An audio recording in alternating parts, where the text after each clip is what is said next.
Assalamualaikum warahmatullahi wabarakatuh. Selamat datang di perkuliahan pengantar sains data. Untuk kali ini kita akan membahas topik mengenai distribusi kontinu dan juga distribusi normal. Nah, materi ini merupakan salah satu materi pada topik minggu ke-9 yang membahas tentang distribusi kontinu dan juga distribusi sampling. Untuk video kali ini saya akan membahas mengenai distribusi kontinu yang merupakan bagian dari distribusi lanjutan dari distribusi jenis-jenis distribusi probabilitas, yaitu pada minggu kemarin kita sudah menjelaskan mengenai distribusi diskrit. Pada minggu ini kita akan membahas mengenai distribusi kontinu.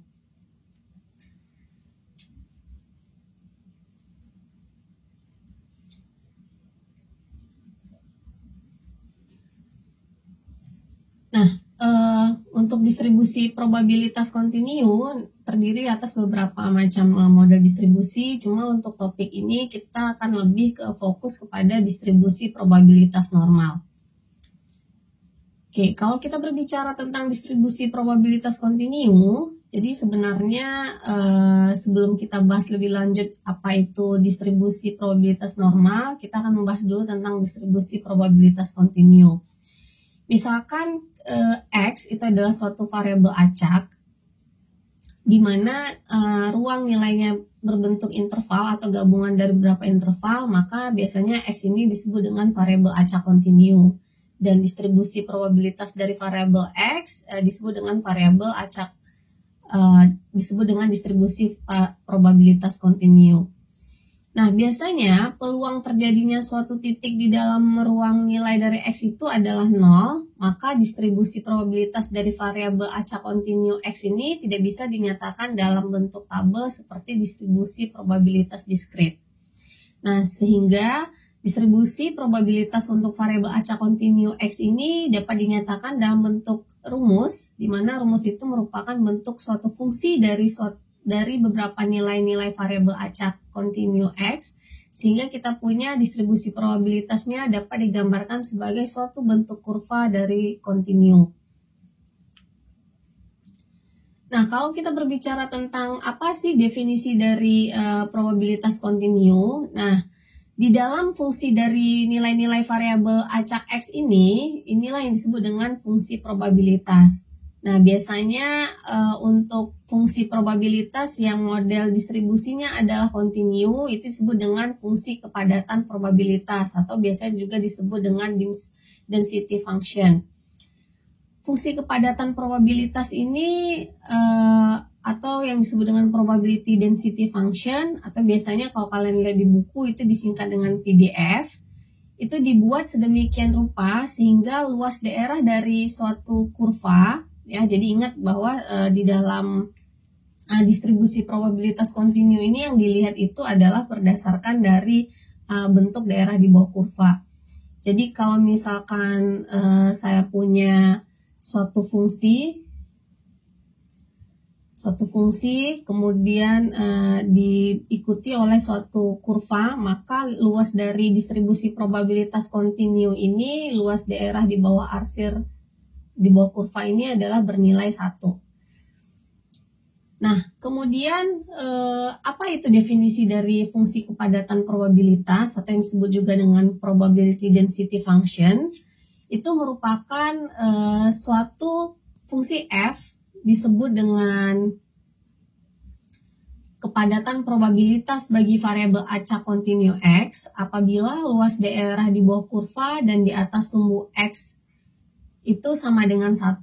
Nah, di sini probabilitas dari nilai-nilai X yang terletak antara X sama dengan A dan X sama dengan B, di mana kalau kita tulis dengan probabilitas dari si A, X, di mana X lebih besar dari A dan lebih kecil dari B, itu adalah luas daerah di bawah kurva yang daerahnya dibatasi oleh X sama dengan A dan X sama dengan B. Nah, jadi kalau kita berbicara tentang luas daerah, ini misalkan tadi saya bilang dibatasi oleh interval A dan B, maka nilai di bawah kurvanya ini sama dengan nilai peluang dari X lebih besar dari A, lebih kecil dari B itu adalah sama dengan 1. Jadi nilai luas daerah di bawah kurva di bawah kurva itu merupakan nilai probabilitasnya.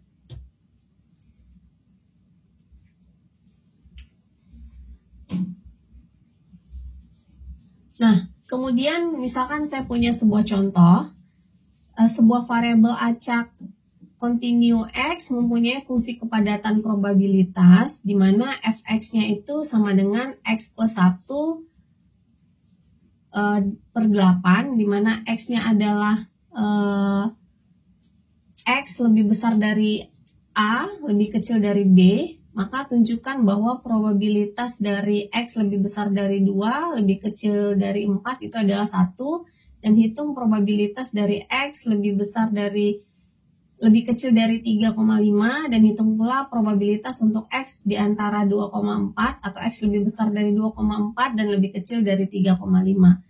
Nah, kalau misalkan kita punya soalnya bentuknya seperti ini, kira-kira seperti apa kita menyelesaikan untuk probabilitas density function-nya atau yang disebut dengan fungsi kepadatan probabilitas.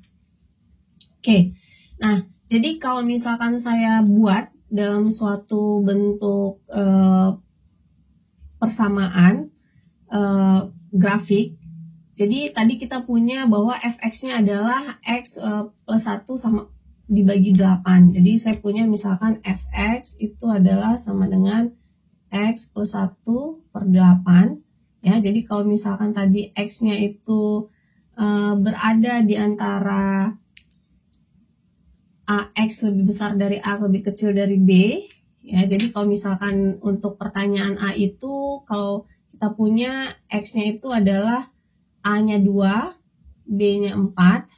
Ya, maka kalau kita gambarkan di sini, kalau kita ganti itu kalau untuk A-nya 2, maka fx-nya akan menjadi 2 plus 1 bagi 8. Ya, makanya 3 per 8. Sedangkan untuk yang X-nya 4, yaitu 4 tambah 1 per 8, makanya dapatnya 5 per 8. Ya.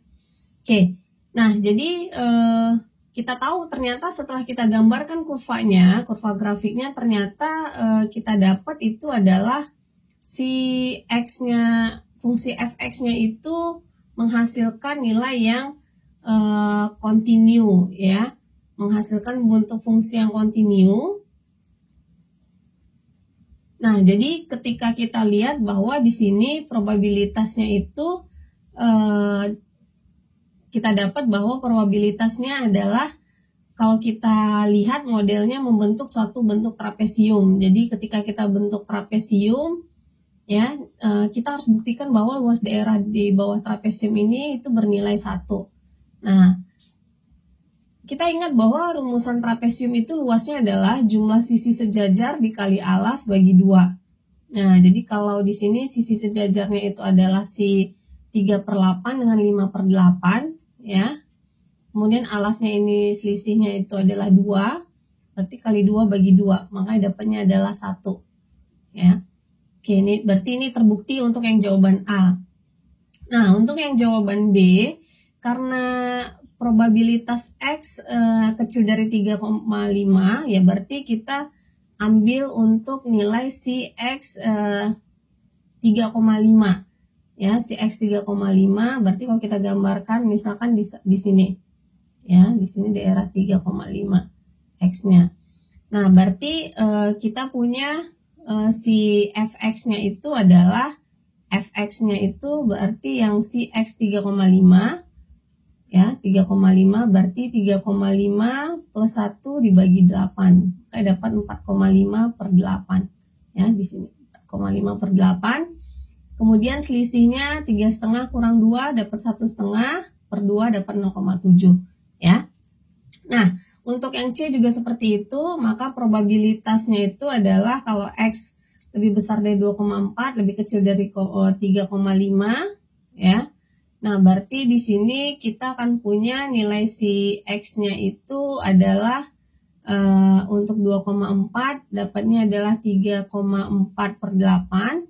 Untuk yang 3,5 dapatnya 4,5 per 8 dan selisihnya ini adalah 1,1, ya. Makanya di sini dapatnya X-nya 1,1. sehingga peluangnya adalah 0,54. Nah, mungkin itu untuk contoh dari distribusi kontinu. Berikutnya untuk sesi dari video selanjutnya kita akan membahas mengenai contoh lain dari distribusi kontinu, salah satunya adalah distribusi normal.